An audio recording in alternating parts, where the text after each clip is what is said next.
I'm called Ben. I'm in charge of Ipsos in the UK and Ireland. And we've called this year's report Fragmentation, Cohesion and Uncertainty, which we thought just about sums up some of the challenges.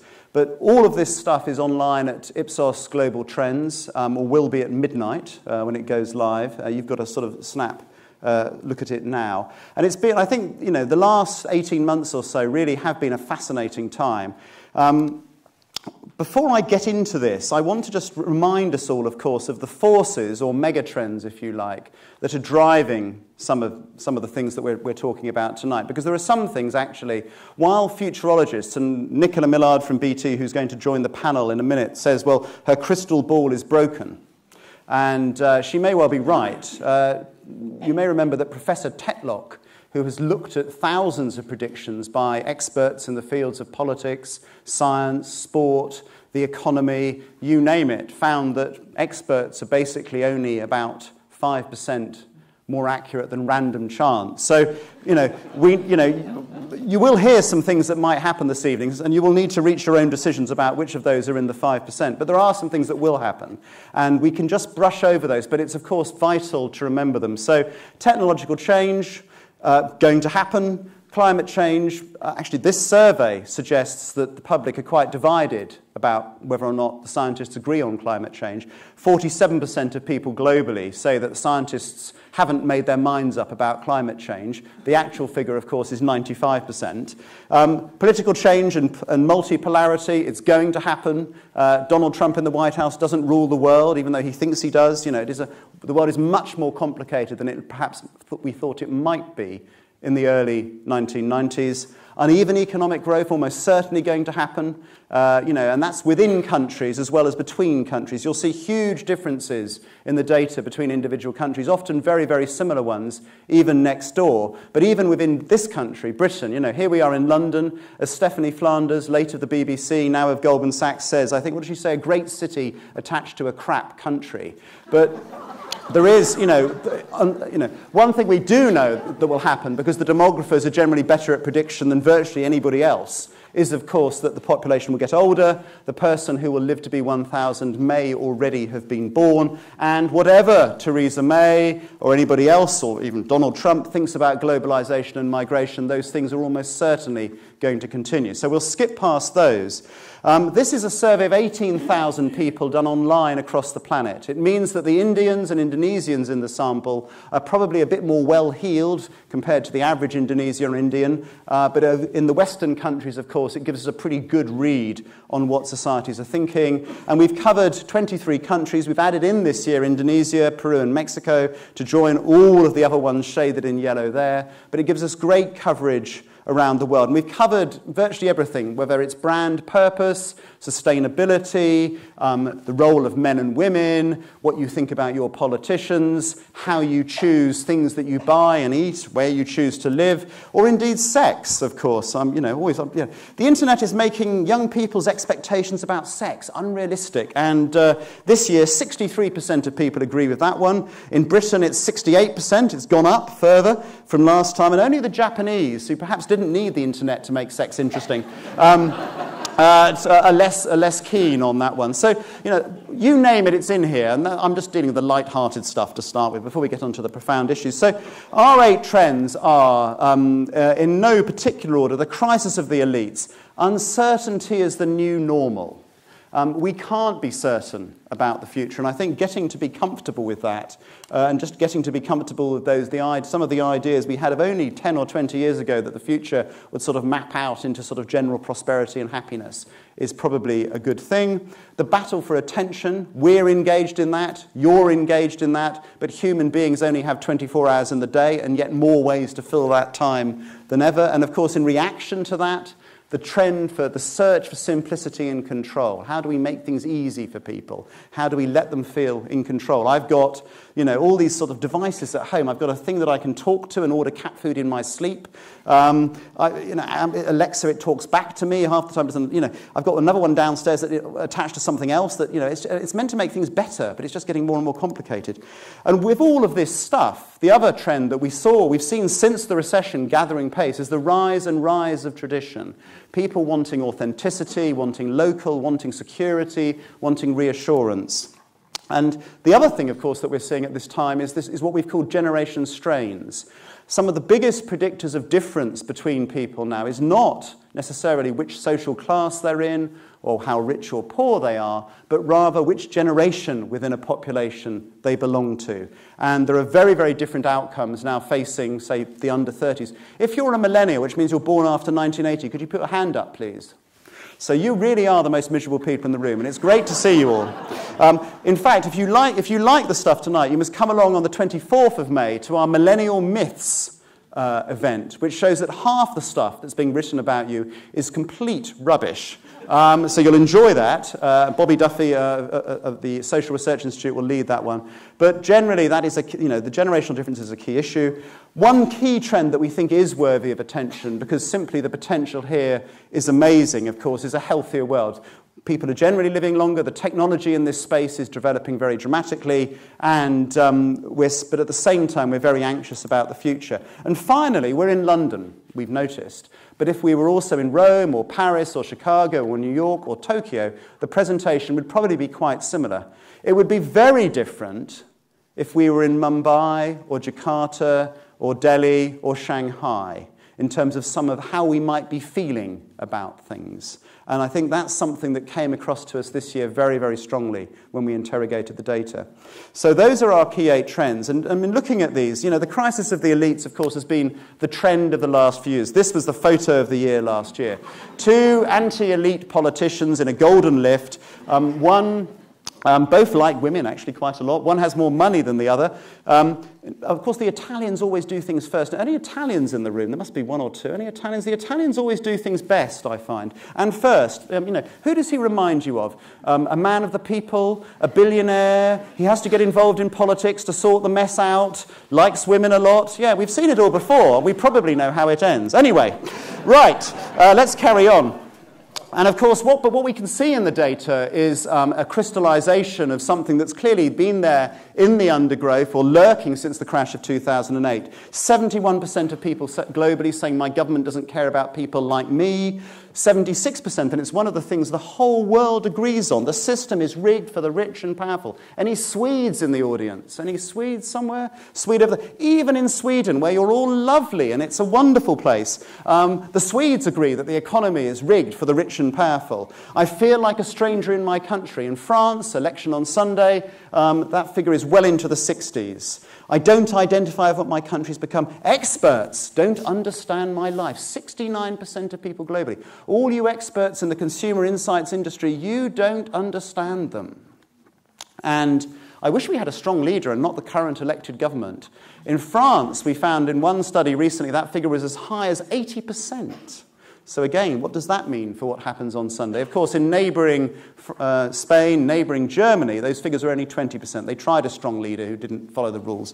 It didn't work so well. But these things aren't necessarily new, but they are definitely crystallised at the moment. And who do we trust? Well, not very many people. The United Nations? Nah. Political parties? No. The media? No. Big business? No. You know who we trust? Randoms. We like randoms. 70% of us say we trust the opinion of other people about what they say about things on the internet, and that helps us make our buying decisions. So we trust them and not these people. These people don't have our best interests at heart. Uncertainty is the new normal. You can look at it as a windy road and we don't quite know where the future is, or if you prefer, you can look at Donald Trump versus Kim Jong-un and something might happen with the hair sometime soon. But certainly, there's a lot of angst out there. People are massively better off in nearly every society that we've studied compared to 20 or 30 years ago, and yet they feel more uneasy, perhaps, than for some time. Everybody agrees across the world that we live in an increasingly dangerous world. And it's interesting, of course, because the thing that now kills more people than all war, terrorism, crime, and violence put together? Suicide. But everybody is terrified about everybody else. The young are worried. I mean, what about this? I fear technical progress is destroying our lives. So all of this marvellous stuff that we're going to have is going to actually destroy our very humanity. The millennials, 53%, Gen X, 49%, the baby boomers, 46%. So those most familiar with some of these new technologies coming on stream is as worried as everybody else. Now, it's not all doom and gloom with all of this uncertainty. We found a lot of cheerful optimists. We found, 74% of Indonesians think that eventually all medical conditions will be curable. And actually a large, across the world, there's quite a lot of optimism that all will be well. Technology will fix things. It will fix climate change. It will fix illness. Etc., etc. So we shouldn't be entirely pessimistic, but I think this theme of uncertainty, as well as this populist rise against the elites, is certainly there. The battle for attention. 30 years ago, we would have had perhaps this many channels to try and talk to or market to people. Now, this many. And we don't have any more time. So somehow we've got to connect with people. And of course, it's more and more important, as we dwell on in the report, to connect with people emotionally. What we see is 3/4 of people in China, and it's about the same number in Britain, saying that they're just constantly looking at screens. The average one of you will be looking at this 220 times a day. That means somebody in here is probably on 400 or 500 times a day. And of course, if you're in China with something like WeChat, you can not only chat to your friends and send them pics, but you can buy tickets, trade shares, again, massively dependent. And as he says, and he might know a thing or two about this type of thing, the level of interruption is gradually destroying people's ability to think straight. It's not that the brain is physiologically changing. It's simply that we, as we're reading a book, we choose to quickly just go and have another look at our mobile phone again. I always find with mobiles and social media, it's a bit like going to the fridge, when you go to the fridge, check, is there any milk? And it's like, no, there's no milk. But with social media, it's like, should I go to the fridge? Oh, there's still no milk. Okay, back to the fridge again, And it's this sort of constant search for dopamine hits, etc., that we all suffer from. Lots of people all over the world just saying that the stuff that big business is providing with is irrelevant, it's annoying, it's getting in the way. And as a result, of course, we've got large numbers of people saying that they're using ad blockers right across the world. In Britain, 47% of people claim to use. On the switched-on urban Indians in this sample, an even higher figure. So people are turning off, they're tuning out, and that, of course, is a sort of vicious cycle, I think, that we can see, where people are trying ever more inventive ways of trying to connect with people, and at the same time, everybody else, of course, is looking for our other trend, simplicity and control. How do we make things easy for people? If they're bombarded, if they feel overwhelmed, how do we make things simple? How do we let them feel that they can choose the content that they're looking at, that they can see the stuff that they want easily and simply? 66% this time say they want their life to be more simple. And it doesn't matter whether they're in Indonesia, in Peru, or Mexico, or Britain, or France, or Germany. 50% of people say they feel overwhelmed by all the choices they have about how they live their life. I mean, if you think about it, hundreds of years ago, you'd have grown up in a rural community somewhere, and you probably wouldn't have travelled very much. That would be that. You could have, dug potatoes or maybe, made wooden wheels or something. But now you can do anything. And it's overwhelming. We've got people feeling just that they've got, too much choice. As Cass Sunstein puts it, choice and complexity and a limited attention span lead to behavioural market failures. We don't do what's good for us. We're having an election at the moment in this country, you'll have noticed. And a conservative government here recently, which believes in freedom, recently took away people's freedom, a freedom that Mrs. Thatcher introduced. Mrs. Thatcher gave you the freedom to choose whether or not to have a pension at work. And many people were confused by the range of offers on pensions and decided they'd get round to it later. So we end up with a quarter of the population with nothing except the £159 a week that the government provides. The next Conservative government decides that choice is bad for people. They will have no choice, and they'll be made to have a pension. Similarly, just selling jam. We know if you offer too many sorts of jam, you will sell less than if you offer a carefully chosen eight or so varieties of jam. And of course, many of our clients cutting down their ranges to help people choose. And at the same time on that one, just privacy. People have got more and more data out there. They're as worried as ever, and if anything, people are becoming slightly more anxious. But at the same time, of course, they're happily sharing, but not so happily sharing. And they, of course, don't necessarily change their browser settings, but they feel uneasy. They're overwhelmed. So again, how do you give people control of their data? Hacking is something that all of us in major companies now have to live with, but that uncertainty is part of it. We want to feel in control. And one reaction to all of this is the rise of tradition. People want to go back to the past. The past is a lovely place where nothing bad ever happened, and it's very, very attractive.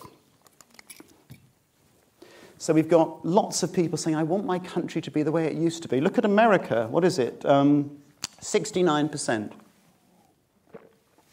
Now, do they mean 1960? 1860? Slavery, in Britain, what is it? About 49%. Do we mean diphtheria, child labour, no NHS? But there is something about the past. 80% of people, and it's actually gone up in this survey, say that tradition is an important part of society. And yet at the same time, an identical proportion say it's up to everybody to work out their own set of principles to guide their decisions. So we're searching for this sort of sense of security, for authenticity. We've got lots of people saying they want to buy local. Interestingly, Britain's a bit less likely than anywhere else on earth to say they want to buy local. Everybody else does, but anyway. But we love tradition, and yet it's not all traditions. So only in Indonesia, Russia, and India do people actually think that half of you should be somewhere else this evening. Tucking the children into bed. You shouldn't be here. Now, in Britain, it's 22%. It's gone down slightly since last time. The only thing I would say about these people is that we don't need to worry about them too much because they won't be around in about 13 years' time. But nevertheless, there are some of them. And that change, of course, is something that we examine in one of the other trends. But so tradition is a pick and mix thing. It's about security, it's about reassurance, but it's not about just reproducing the past. And nearly all traditions, when you look at them in any detail, of course, are invented. And one of the things that is driving some of these changes, of course, is what we call generation strains. And this is the fact that the differences between the generations. So in Britain, for example, one classic question is, do you think of yourself as a supporter of a particular political party? It's an election, so I thought we'd stick this in. And we can see that over the last 30 years or so, that has been generally declining. And in fact, will go on declining right into the 2020s. It's quite likely that in elections in 5 or 10 years' time, and we seem to have an election every year at the moment, so there'll be plenty of practice to test this out, only about 1 person in 5 in this country is going to be party loyal. Now, what's actually happening, and this is what's interesting, no one is changing their mind. They're just different, and some people are dying. So if you were born before 1945, you can see that 55% of people, whenever they're interviewed, say, yeah, I always vote for the same party. They're the people in grey at the top. If you're my generation in blue, and David MacLeod and a few other people in here, baby boomers, 1945 to 1965, the great generation, we don't change our minds either, but we're less likely to say we always vote for the same party. Generation X, there's loads of you, 66 to 79, put your hands up, please. Look at you. Now, look at you. You see, we're even less party loyal. And then the Gen Ys, less party loyal. So this is what's happening. It's not that anybody's particularly changing their mind. The lines are staying separate. It's just that some of the people at the top can't be here this evening because they're somewhere else. And so this is driving huge changes in our values. If you look at things like misogyny, the role of women, homophobia, these are the things that we can see. Because the lines don't cross over, because there are very clear cohort effects, we can predict changes in the future. But the other thing that we can predict is potential disruption. One of the things that we've been asking people for some time now, since the beginning of the century, is how do you feel about the next generation? And now, only 4 or 5 countries have a majority of people who expect their youth to be better off in future. In France, only 1 person in 10 expects young people to be better off in future. In Britain, 22%. Before the crash in 2003, when we first asked this, it was about 53%. So, and many of you in this room are experiencing that. Are you going to be able to buy a house? It's going to be really, really hard. Is your pension going to be as good as your parents? No. It's tough. And so how that plays out in many of these societies, I think, is a key issue. And generally, the winners in society at the moment are actually people over 60. This is the Institute for Fiscal Studies showing us what's happened to income since 2007 on an indexed basis. And you can see the over 60s up 11, the 22 to 30-year-olds -7. For the first time in history, in many Western societies, the pensioners who will go and vote, as they frequently do, will be defending their benefits, and they will be better off than working people. So, some real tensions, I think, or generation strains, as we've portrayed it. The other thing, of course, that's happening is that we live in a healthier world. Generally, the world is united on, there's quite a few things that everybody agrees on. Eating the right thing is good, and virtually everybody agrees on that. 95% in Indonesia. So we know that. We're also a bit worried about our weight. Not everybody. Overall, 44% say we're happy with our weight. 33% aren't. Down in Korea and Japan, where some of the lightest, best BMI people on the planet, lots of angst and worry there. So if you're selling diet pills, go there. The Americans, of course, some of the plumpest, actually 51% saying everything's rather good. But generally, there's certainly anxiety and, lots of people saying they want more control over decisions around their health. 86% of people globally saying that they would get a second opinion if they were, worried about what their doctor had told them. So people looking again for control in the area of health. This is an area where inventions come on a literally almost weekly basis, massive potential in costs rising exponentially. And one of the things that manifests itself here, of course, is anxiety about the future again. While the Brazilians think that everything's going to be wonderful in terms of their healthcare system in the future, and given those of you who've been to Brazil and tried to use a public health system there will know that there isn't really one, so it can't get any worse. But in Britain, only 8 people in 100 would say that the NHS is going to improve in future. And if you look at the countries on this chart, you'll see that Angela Merkel, the leader of the free world, is probably right when she says that Europe has 15% of the global population, 25% of GDP, and about 50% of the entire welfare and health spending on the planet, and then asks the question, and can we afford to continue in that way? And you can see that right across Europe, a lot of people, and a few other Western countries, people are quite worried about the future. So health is definitely an area of tension, of excitement, but also uncertainty. And finally, of our 8 trends, the optimism divide. And I think we should remind ourselves of this, because here we are, most people aren't going to go home hungry tonight. Most people don't know anybody who's going to go home hungry tonight. Most people, reasonably well-heeled, probably have more stuff than their parents, and yet worried about the future. And it's very clear that the world is divided about the benefits of globalization. You can see in France and Belgium, the majority of people think globalization is not good for their country. In the developing world, it most certainly is. We can see this visceral desire to improve oneself. I want to achieve success personally and professionally, even if it means I have to change totally the way I live. So I will move to another country, I will move to another city, I will change my job, I will retrain, I will do something else, if that's what it takes. And, looking at Europe compared to some of the developing markets, again, you can just see this very different set of expectations. Younger, dynamic, wanting to do what is necessary. In Europe, well, maybe, maybe not. And that's interesting in terms of how that plays out. But a much more optimistic view about the future of their countries, much more optimistic about young people in those countries. And I think it's just interesting to say that, despite globalization and, us saying that consumers are the same everywhere, there are things that unite the planet. One of the things that we found that unites the planet is that everybody, pretty much everybody, everywhere, agrees that parents should take more responsibility for their children.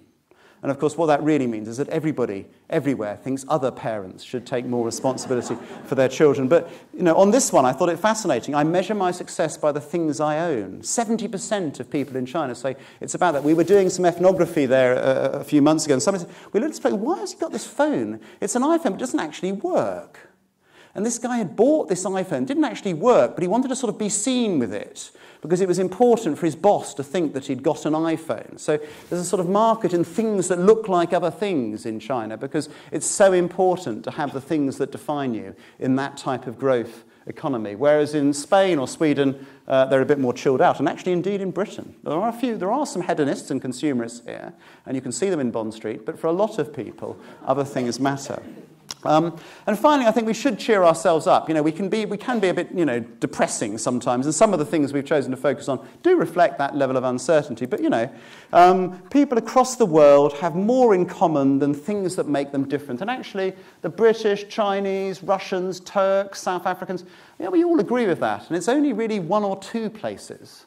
France, where I have to go in a minute, and Japan and South Korea, who are rather less sure about that, whether everybody really is the same. But most of us, everywhere, except the French, and I speak as a proud employee of a French company, tend to think that actually we have more in common. So those are the key trends. The report is here for you to take away afterwards. The website is available, and I think this is a start of a really interesting moment when we can reflect on some of those things that will be driving our societies all across the world over the next few years. Thank you.